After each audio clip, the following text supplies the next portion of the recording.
every part of the United Kingdom can prosper. My government will invest in the country's public services and infrastructure, whilst keeping borrowing and debt under control, maintaining the sustainability of the public finances through a responsible fiscal strategy. My government will prioritise investment in infrastructure and world-leading science research and skills in order to unleash productivity and improve daily life for communities across the country. It will give communities more control over how investment is spent, so that they can decide what is best for them.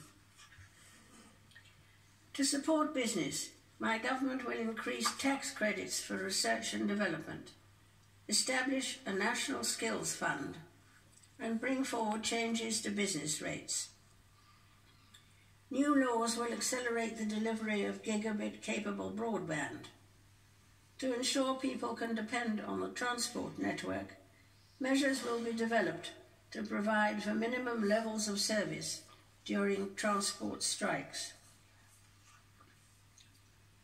My government will continue to take steps to meet the world-leading target of net zero greenhouse gas emissions by 2050. It will continue to lead the way in tackling global climate change, hosting the COP26 summit in 2020. To protect and improve the environment for future generations, a bill will enshrine in law environmental principles and legally binding targets, including for air quality. It will also ban the export of polluting plastic waste to countries outside the Organisation for Economic Cooperation and Development, and establish a new world-leading independent regulator in statute. A Constitution, Democracy and Rights Commission will be established. Work will be taken forward to repeal the Fixed-Term Parliaments Act. My government will continue to invest in our gallant armed forces. My government will honour the Armed Forces Covenant, which will be further incorporated into law, and the NATO commitment to spend at least 2% of national income on defence.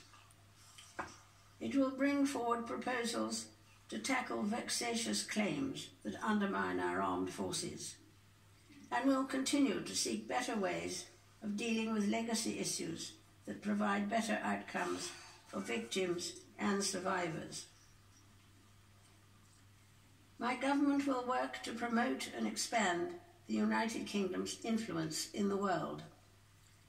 An integrated security, defence and foreign policy review will be undertaken to reassess the nation's place in the world, covering all aspects of international policy, from defence to diplomacy and development.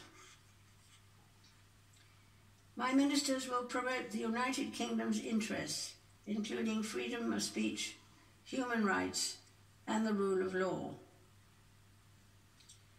My government will work closely with international partners to help solve the most complex international security issues and to promote peace and security globally.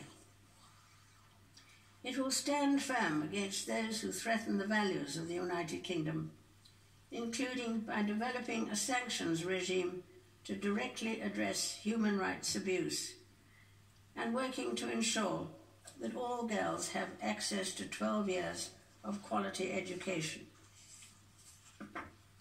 Members of the House of Commons, estimates for the public services will be laid before you. My Lords and members of the House of Commons, other measures will be laid before you.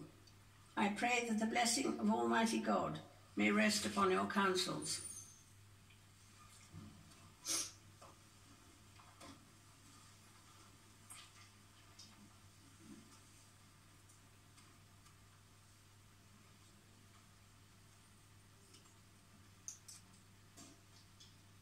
So the Queen's speech has been delivered for this new Conservative government, and that was quite a list of proposed legislation, the most packed list that we've heard for